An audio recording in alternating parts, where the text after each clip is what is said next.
ko na siya sa personal.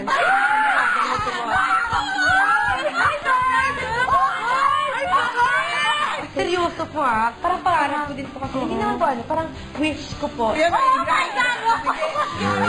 Girls, Oh my God! huwag niyo naman takutin ang bisita.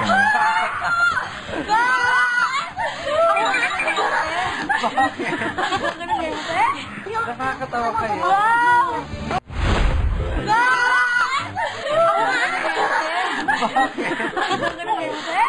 Nakakatawa kayo. Wow!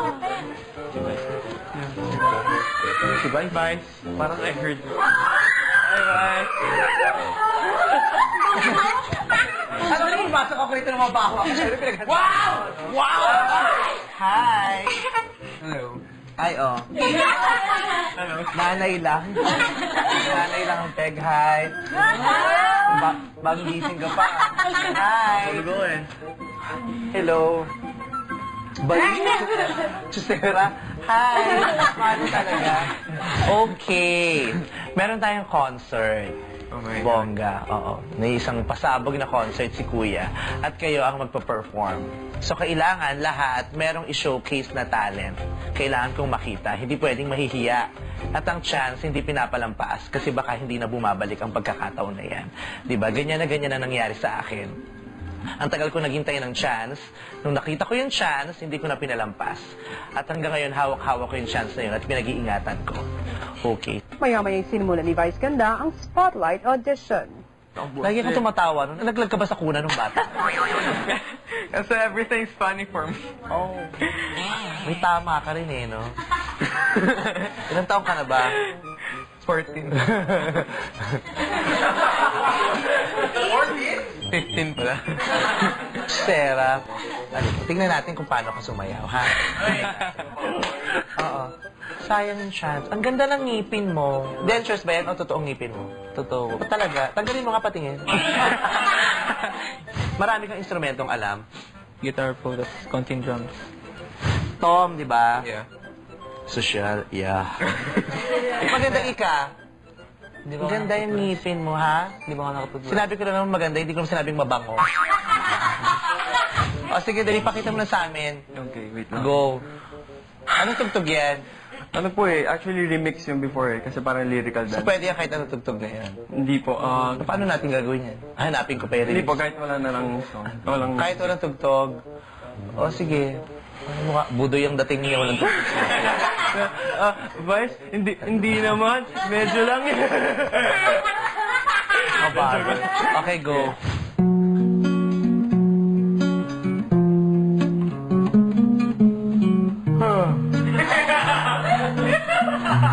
One, two, three.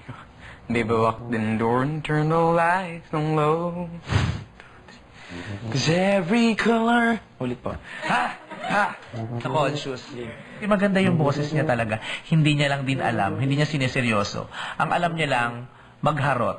In this kaleidoscope. Ganda ng boses mo. Oo, pag sinerious.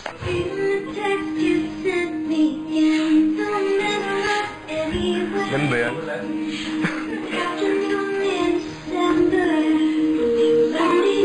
Nakakaloka yung mga steps mo. Para sa edad nyo, naloloka ko sa mga steps na gano'n. Nakakaloka. Bakit gano'n ang mga steps mo, Karen? Eh kasi po, as a dancer Siyempre po, sa song. kailangan may eye contact. Pero hindi naman from experience ang steps. Hindi ka ba nakikiss? Hindi po. Ay! Hindi ka pa nakikiss? Never been kissed. We. Nandidiri ka pag niyayakap ka. Depende po, pag Nagchustera ka. hindi inabot. Sabi niya, oo nga. Nagchustera ka daw. Bakit nayakap mo na ba siya? Nalimutan ko na ngayon. po dito. Parang bumalik. Nahalikan ka na daw niya, Karen. Nakakaloka ka. Ay, kasi po siya, papansin. Ay, anong papansin? Yung boyfriend mo, sintok mo, tapos ako hindi mo sintok. Ay, kasi po, nagsisingkin pala po sa akin yung mga aral tinuturo sa akin ni Kuya.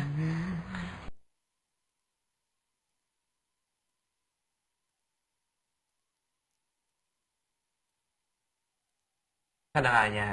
Hindi po, dito lang. Dito lang po. Ito lang pong part na to. Masaya ka.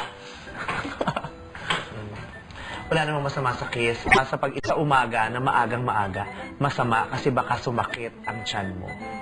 Diba? Walang masama sa pakikipaghalikan at pakikipagyakpan. Kaya lang, baka masyado pang maaga para sa edad nyo.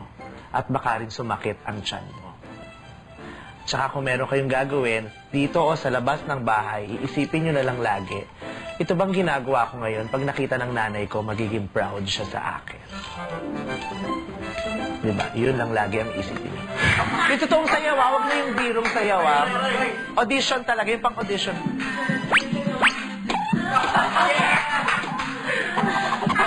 Nasa isip ko po talaga yung yung magiging audition, tapos medyo kinabahan kasi pag napapanood ko po siya sa Showtime, magbibiro, tapos minsan nagpaprank ka, ganun. Kaya kinabahan po ako kanina. Wala akong masyado alam eh. Wala ka talagang alam. Wala. Si Roy, magandang bigyan ng moment para ma-develop yung personality, magkaroon ng kumpiyansa sa sarili kasi hindi pa siya hinuhusgahan ng tao. Siya mismo, parang nakikita ko, dina-down niya na yung sarili niya. Walang confidence.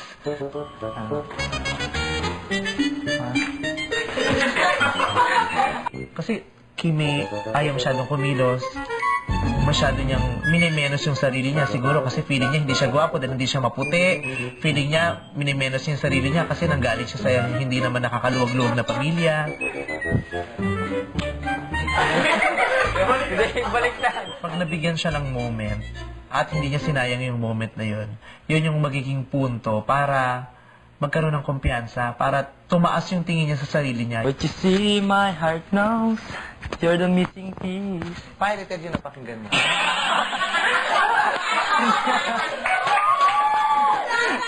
Alam mo, imposibleng wala kang talent. Meron yan eh. Kailangan nating ma-discover yan. At may hirapan ang ibang taong ma-discover yan kung hindi mo ma-discover for yourself. Dapat muna ka. Cultural dance ba yan? Hindi, kasi ano yun eh. Modern. Ay, hindi ka, actually, hindi ka talaga tsaka sumayaw. Hindi pangit at all. Si Robby Domingo, napapanood din. Sinabi ko naman sa kanya, ang pangit-pangit niya talaga sumayaw dati. Oo, mukha siyang tukling na hindi maintindihan. Diba? Ang payat na, alam mo yung Fido Dido na inuuga. Pero ngayon, ang bongga ng sumayaw ni Robby Domingo. Robby Domingo. Ha? Talaga, Vice? Marunong na ako sumayaw? Susunod, tapos na ang boys. Ano kaya ang mangyayari sa audition ng girls? Alam mo kung bakit hindi ka makasayaw? Kasi nauuna yung arte mo bago mo sumayaw. Sa pagbabalik ng Pinoy Bear, sunod na nag-audition ang girls. Should I give up or should I just keep chasing pavement? Maganda yung boses pag nag-blending. Tuturuan lang. Kasi sila rin mismo, hindi sila naniniwalang maganda sila kumanta. Ilan taon ka na? 16? 13 pa po. Ang bata mo lang pala. May boyfriend ka na? Wala. Nagka-boyfriend ka na? Ilan? Nakapat po. 13, apat? Anong nakita mo naman sa apat na boyfriends mo? Anong napala mo? Wala. Ako po, amin ko, lumaki ako sa isang squatters area. So parang... Hoy, ako din naman Parang ano lang po, parang nakikita ka na. Okay. Pero, 13 ka palang girl. Yes, alam ko, te. Gaganda ka pa. Hindi natin alam kung kailan, pero gaganda ka pa. Anong talent mo? Dear Mama, I know you will be surprised to receive this letter from me. May something kayo ni Roy? Wala! Bakit? Kasi may boyfriend ako sa labas. Anong nangyari sa'yo ng boyfriend mo? Wala. Secret! Ingat, bye. Kiss. Hindi ka komportableng pag-usapan. Opo. Kasi nahihiya ka. Bakit? Parang kinakaya mo ng boyfriend mo na. Nahihiya ka kasi feeling mo mali. Oo. Ba't mo ginawa? Bakit ako? Ginawa ko. Parang pangit tignan. Bakit tignan na kipaghalikan? Kasi masyado pang bata. Opo. Pero ginawa mo. Fortunately, yes. Unfortunately, yes. Again, hindi naman masama magkamali. Basta alam mo lang na nagkamali.